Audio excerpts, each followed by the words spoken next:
I know people hear tofu and they scoff at it. This is gonna change your mind, okay? It's a funny story. Yes, it is a funny story. I wanna talk about my shirt. So we're keeping it casual today because we are frying some tofu. The hair is up, the t-shirt's on, but it's a special shirt. It's got my favorite Houston basketball team colors. It's got one of my favorite breweries on it. And I am here to help you cheat your way through your favorite Asian recipes.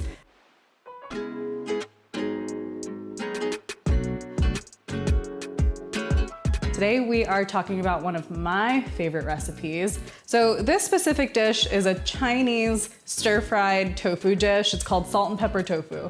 And this is a great fried tofu recipe to just have in your repertoire because it's super tasty, but you can also use it as a base for any other tasty stir-fry dishes and things like that too. Another great thing about Houston is the Chinatown. One of my favorite things to do is a Chinatown crawl with some of my friends. And my really good friend one time had us go to this amazing seafood restaurant. It's called Hai Kang, and it's like floor to ceiling, like tanks of like Dungeness crab and all this crazy seafood. But we were there for something totally different. We were there for their fried tofu. I was very skeptical, but I tried it, changed my life. So I recreated it and I want to teach you how to do it. So let's start. We've got some firm tofu here that we've pressed. Tofu is like a sponge and it comes packed in water. You want to get rid of as much of that water as you can because we're going to replace it with something tastier. So we want to flavor the tofu from the inside out. So I like to cut it like 1/2 inch thick pieces. Some people cut it thicker, but I feel like it just doesn't cook as evenly. So I'm gonna show you my way. So tofu is a fermented soybean product. It is the solid part of when soy milk is fermented, and it turns into this really, really cool, just like base for so many ingredients. The cool thing is that it comes in a lot of textures too. So you can find silken tofu, you can find soft tofu, medium, and then today we have firm because it holds up really well and it'll stay put together during the frying process. All right, so we've got our little tofu rectangles. We're gonna make a brine to help flavor that tofu from the inside. Okay, so I have some warm water here. That's what we're gonna start with. Here you go, about a 1.25 cups. And then I've got some salt, some onion powder, and some garlic. There we go. And then we have a little bit of sugar, super simple. And what brining is, it just helps to impart a lot of that flavor from the inside of the tofu out. Because I don't want you guys to think that tofu tastes like nothing. It'll taste like what you make it taste like. So if it tastes like nothing, you're doing something wrong. So let's just mix this all together. I'm gonna toss the tofu in. It just needs to be enough liquid to cover the top of the tofu. Just make sure everything is getting a little bit of that brining liquid. Let's put these guys in and cover it and put it in the fridge for about 1 to 2 hours. This is something that you could do the night before even. Get it brining the night before if you know you want some fried tofu that week, and then it'll be ready the next day. It can't go for too long, but the longer it goes, the better it tastes. When you go to a really good Chinese restaurant, you have salt and pepper squid, lots of really exciting things, but my favorite is the salt and pepper tofu, which is crazy because I'm not a vegetarian, but it's so tasty. And the versatility of tofu is really cool too. Like I was saying before, the different textures can be used for a lot of different things. So the soft silken tofu, some people make into desserts. You can make it into like a pudding almost. You can use the medium tofus for soups and things like that. One of our favorite things is a Korean, it's called sundubu jjigae, but it's like a spicy kimchi tofu soup. That's a great one too. And then firm tofu just stays together. It stays just like this for whatever frying, any more like hardier cooking techniques, so it stays put together. So we drain the tofu from its brine, and now it's just gonna hang out for about 15 minutes to get rid of any excess liquid. You don't want that in there because we want it to be super crispy. Liquid won't let that happen. So before we move on to any more tofu stuff, let's talk aromatics, okay? Today we're working with some fun ones. We have shallot, we have garlic, some jalapeno, And we have some green onion. We're actually just going to use the white part of the green onion. The reason we're using just the white part of the green onion is because it holds together during the stir frying process. We don't want those tops to get all wilty. They don't really hold up. And most of the flavor is down here anyway. And then you stop when that texture starts to change. See how up here in the green, it gets a little softer? That's when you stop chopping. All right, we're gonna use our jalapeno. So I am slicing this jalapeno nice and thin because we want a lot of that flavor, but we don't want anyone to be attacked with the heat if they can't take it. But also if they can't take it, they need to grow up a little bit. I'm just kidding, you can cut that out. I like it spicy, so I'm gonna keep going to up where the seeds are. So if you're not super into spice, stop before you get to the seeds. That's where a lot of the spice is. I like it super spicy, so I'm going to keep going. Just gonna roughly go through this garlic. And we want everything in like bite-sized pieces because it's a part of the dish itself too. So you've got the stir-fried tofu, but it's not just tofu. You've got all of these aromatics. And then this is so good, this part right here that we're gonna stir fry, it's so good to just like spoon on top of rice and take a big bite. And then our shallot. So a shallot is kind of like the cousin to a red onion. So if you can't find a shallot, go ahead and use a red onion, that works too. I think it's just a little bit more subtle of a flavor. So just use maybe a little bit less red onion.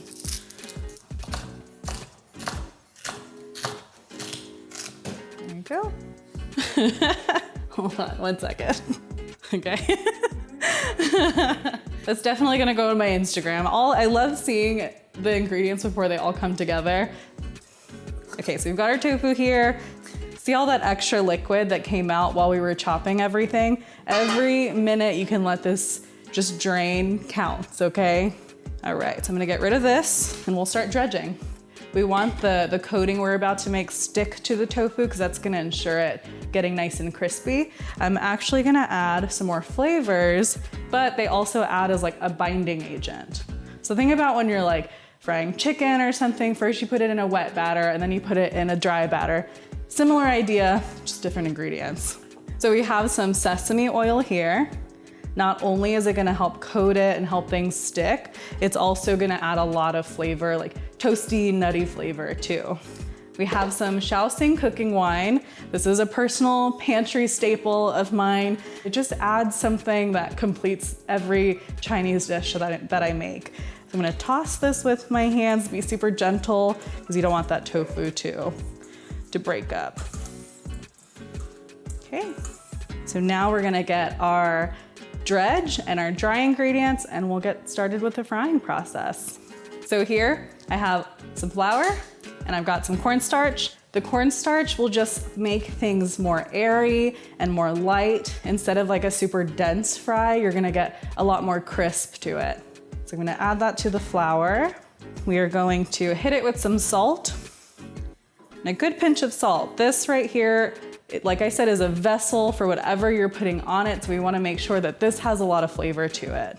We're also gonna use some white pepper. Again, the white pepper you see in a lot of my recipes, check them out down below. It adds just something different than black pepper. Black pepper gives you that spice, it gives you something a little bit sharper, whereas white pepper is more floral and light, just adds something totally different.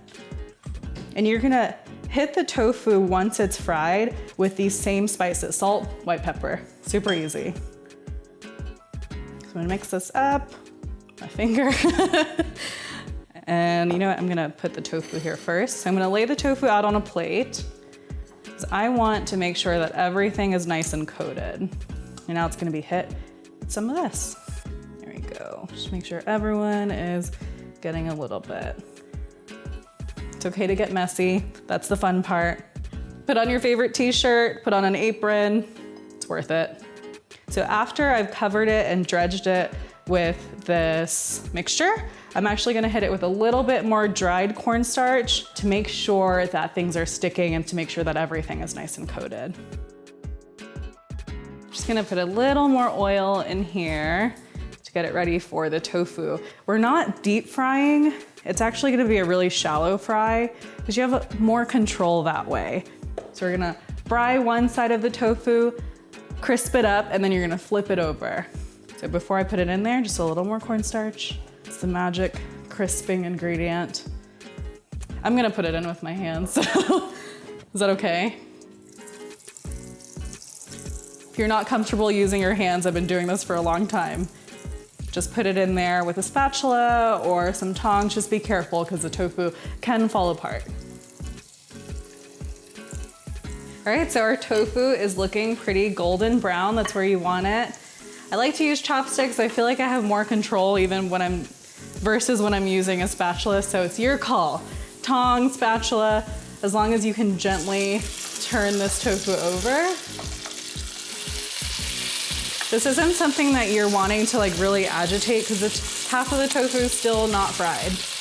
You know, it can still break, so that's why I'm trying to be careful and turn them one by one. And then you just let the other side do its thing, lightly golden brown, and then I'm gonna remove it, let it kind of drain on a paper towel lined plate, and then we'll get all our aromatics in there and stir fry everything together. So our tofu is lightly golden and fried. I'm gonna take it out, drain it on a plate. This tofu's been through a lot. It's been a journey. All right. So everything that we chopped up earlier, our shallots, our garlic, jalapeno, and green onion, I'm gonna toss it in, stir fry it just a little bit, and then we're gonna put the tofu back in.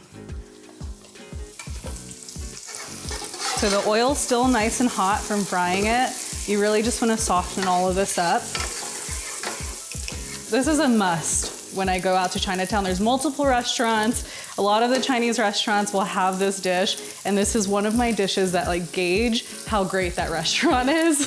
Hai Kang, Fufu, those are restaurants that you can find in Chinatown and Houston. It's amazing. And if you can't head to Houston, make it yourself. This one's too big. I'm gonna take it out. Don't show anyone. Once you start to wilt things down and the shallot starts to get a little more translucent and see-through, then you're ready to add your tofu. So I'm gonna add the tofu back in. There we go, it's nice and crispy. Just kind of toss everything together. All that flavored oil is in there now. Our reserved white pepper and salt from earlier, I'm just gonna hit it with a little bit of that, and it's done. Let's get it on a plate because I'm ready to eat it. Oh yeah. And you have to get all of those little bits in there. That is the best part. Some jalapeno, the shallot, the garlic, it's all going in your plate, it's all going in your mouth. This is my salt and pepper tofu. Yes, I will try.